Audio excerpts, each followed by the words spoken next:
Kagulat Ward. Ito ang laban na naging unang matinding sagupaan ni na Alexandra Ayala ng Pilipinas at Elena Rybakina ng Kazakhstan.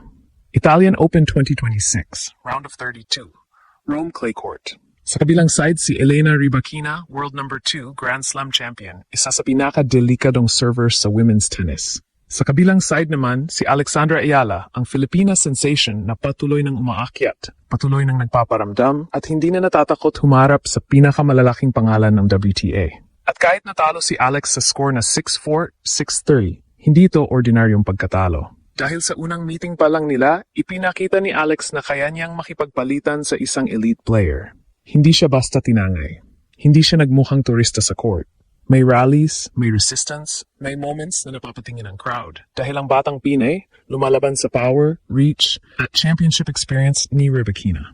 Si Rybakina ang nanalo dahil mas malinis ang serve, mas konti ang errors, at mas matindi ang pressure sa return games. Pero ang mahalaga rito, nakita ng tennis world ang gap na kailangang habulin ni Alex.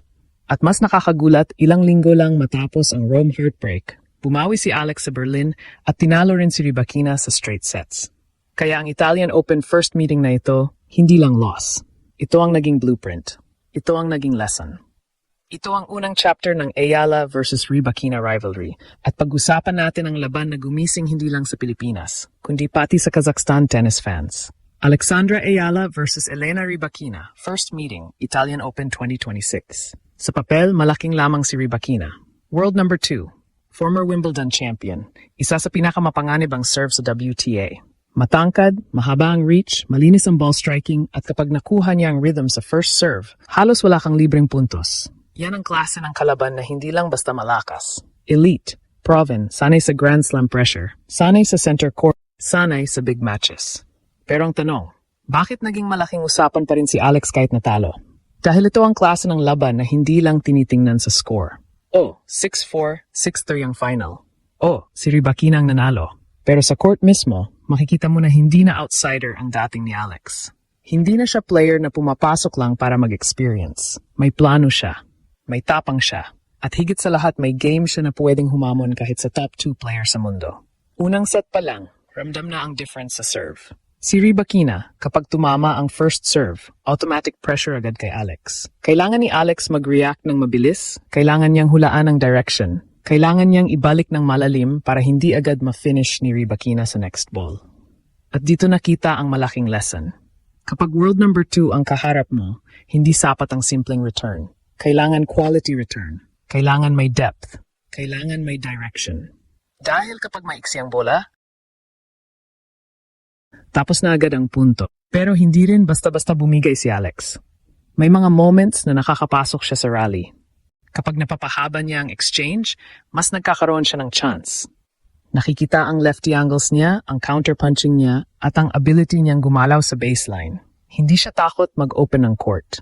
Hindi siya takot magpalit ng direction. At yun ang dahilan kung bakit hindi naging walkover ang laban. Ang problema lang sa ganitong level, bawat maliit na error lumalaki.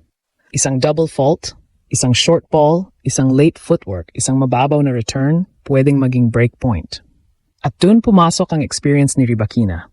Hindi niya kailangang laging magpakitang gilas. Kailangan lang niya maging clinical sa important points. Sa official match stats, kikitang-kita ang difference. Si Rybakina ay may 6 na aces at 0 double faults. Si Alex naman ay may isang ace pero 5 double faults. Sa breakpoints, mas marami ang nakuha ni Rybakina, 4 out of 7 converted. Si Alex naman, perfect sa isang chance niya, 1 out of 1, pero kulang ang total opportunities. At sa total points, 69-60 ang lamang ni Rybakina. Ibig sabihin, hindi sobrang layo, pero sa elite tennis, sapat na sapat ang 9-point difference kapag ang mga puntos na iyon ay nakuha sa tamang oras. Ito ang nakakagulat sa laban. Hindi na kailangang manalo agad si Alex para mapansin. Minsan, ang unang sign ng future upset ay ganito. Lumalaban ka muna. Nararamdaman mo muna ang pace. Natututo ka muna kung paano i-handle ang big serve, heavy ball, at pressure ng top player. Tapos sa susunod na meeting, may adjustment ka na. At iyon mismo ang nangyari. Dahil matapos ang Italian Open, hindi natapos ang kuwento. Hindi ito naging simpleng Rybakina beat Ayala. Sa totoo lang, naging mas malakas pa ang story dahil ilang linggo lang pagkatapos, nagkita ulit sila sa Berlin. At doon, ginulat ni Alex ang mundo.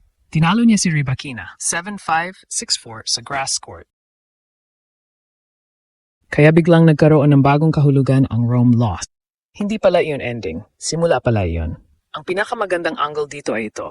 Ang Italian Open first meeting ang naging classroom ni Alex. Si Elena ang naging exam. At kahit hindi pumasa si Alex sa unang exam, mabilis niyang ginamit ang lesson para makabawi sa susunod.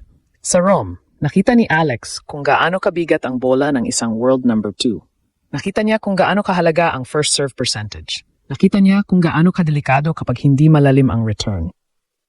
At nakita niya rin na ang top players hindi laging kailangang maglaro ng flashy tennis. Minsan ang puhunan nila ay discipline. Serve, first strike, breakpoint conversion, control sa pressure moments. Ito ang malaking difference ni Rybakina sa Rome. Napaka-calm niya. Hindi siya nagmadali. Kapag may chance, pinipisil niya. Kapag may short ball, tinatapos niya. Kapag kailangan ng free point, ginagamit niya ang serve. Kaya kahit may moments si Alex, hindi niya nabigyan ng matagal na momentum ang Philippines. Pero para sa Ayala Camp, ito ang klase ng talo na may value. Bakit? Dahil hindi siya na-demolish. Nakipagpalitan siya. Nakakuha siya ng break chance. Nakapuntos siya sa rallies. At higit sa lahat, nakita niyang may path. Kung malilinis ang serve, mababawasan ang double faults, lalalim ang return, at mas magiging aggressive sa right moments, kaya niyang gulating kahit world number 2. Kaya nung dumating ang Berlin Open rematch, hindi na siya parehong Alex na pumasok sa Rome. Mas prepared, mas confident, mas matapang sa teaming. At doon nangyari ang malaking ganti. Mula sa 4-1 down sa opening set sa Berlin, hindi siya nagpanic. Hinabol niya si Rybakina, kinuha ang set 7-5 at tinapos ang laban 6-4. Biglang naging historic ang rivalry. Unang meeting, Rybakina sa Rome. Second meeting, Ayala sa Berlin. At ito ang dahilan kung bakit nakakagulat ang Ayala story. Hindi lang siya sikat dahil Pinay. Hindi lang siya viral dahil may crowd support. Sumikat siya dahil mabilis siyang natututo. Kapag natalo, hindi nawawala. Kapag nasaktan, bumabalik. Kapag may world number 2 sa harap, hindi siya nagtatago. Para sa Kazakhstan side, warning ito. Si Rybakina nanalo sa unang laban, pero hindi na pwedeng baliwalain si Alex. Dahil sa tennis, ang pinakamapanganib na player ay yung mabilis mag-adjust, yung hindi takot matalo. Yung kahit unang beses matamaan, pabalik na may sagot. Kaya ang Italian Open 2026 first meeting ni na Alex at Elena Rybakina ay hindi lang tungkol sa score na 6-4, 6-3. Ito ay tungkol sa unang banggaan ng power at potential. Championship experience laban sa rising star. Kazakhstan star laban sa Philippine pride. At sa dulo, kahit si Rybakina ang nanalo sa Rome, si Alex ang nagiwan ng mensahe. Hindi siya dumating sa WTA para makisali lang. Dumating siya para matuto, lumaban, bumawi at balang araw, gulatin ang buong mundo.